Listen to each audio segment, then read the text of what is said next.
Guardai-me, ó Deus, porque em vós me refugio. Salmo 15. Um bom dia.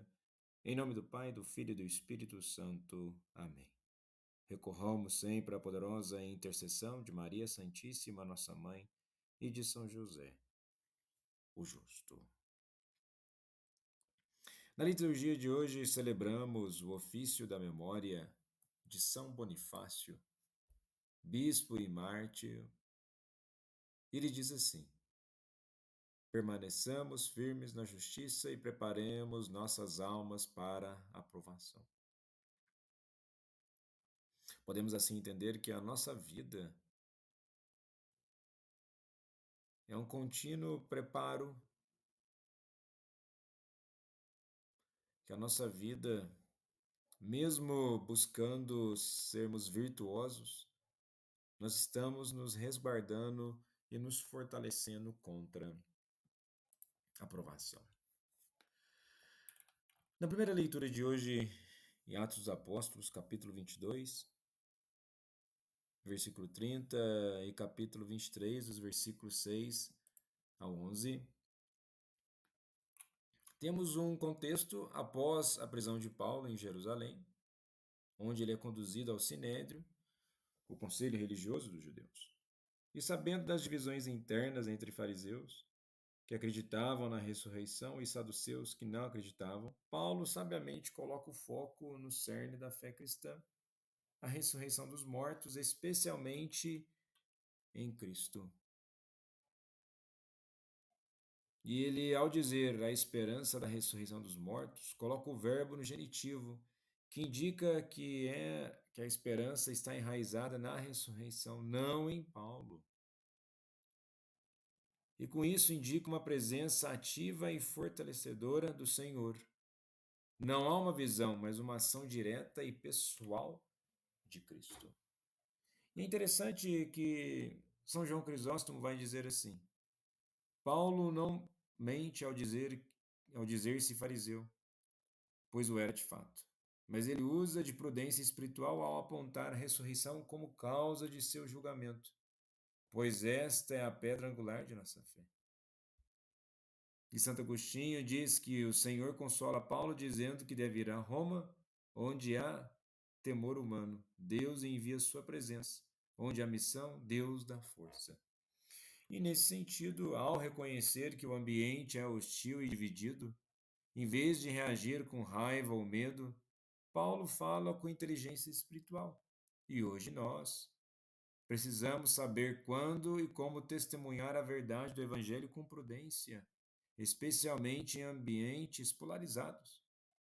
A verdade de Cristo não precisa ser imposta com violência, mas proclamada com discernimento e coragem. E com isso,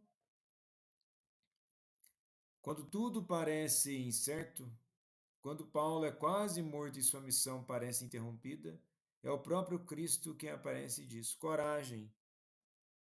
Ele reafirma o chamado de Jerusalém até Roma. Paulo deve ser testemunha. E quando a missão parece impossível, lembre-se: se o Senhor começou a obra, ele mesmo a conduzirá até o fim. A firmeza não é uma ausência de medo. Ter fé não significa que nós não vamos ter dúvidas. Mas o essencial de tudo isso é realmente confiarmos em Deus.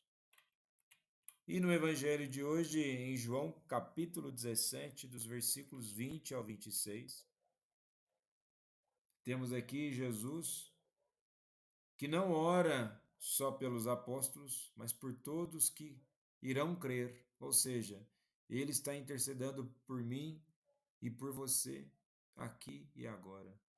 A oração é pela unidade, e não uma unidade qualquer, mas uma unidade à imagem da Trindade, como tu, Pai, estás em mim e eu em ti. Isso significa que a unidade da igreja não é mera aliança humana ou institucional, mas uma comunhão espiritual, uma participação na própria vida divina. A comunhão dos cristãos é reflexo do amor eterno entre o Pai e o Filho no Espírito.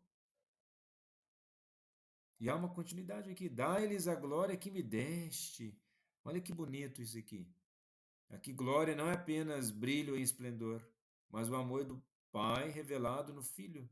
Jesus compartilha conosco a glória da cruz, a glória de quem ama até o fim. E a glória de Deus se manifesta quando os cristãos vivem o amor com radicalidade, mesmo diante da dor, da divisão e da escuridão do mundo. Nós, afinal de contas, somos morada de Deus. Vejamos que Jesus diz: eu neles e tu em mim. Isso aqui é uma grandiosidade mística. Cristo quer habitar em nós como o Pai habita nele. É um convite à vida interior, à contemplação e à oração. É um chamado a sermos templos vivos, presença viva de Deus no mundo, fermento no meio da massa. E só reconhece essa presença quem se abre ao silêncio, à oração profunda e ao abandono de Deus. Estamos caminhando a Pentecostes.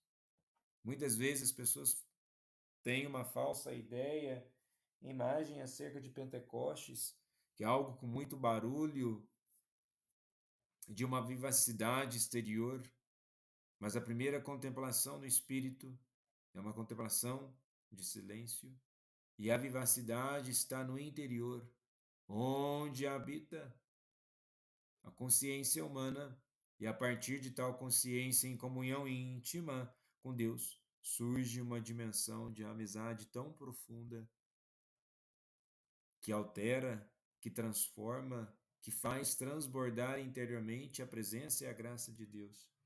E é aí que devemos, de fato, experimentar aquilo que Deus pode fazer em nós.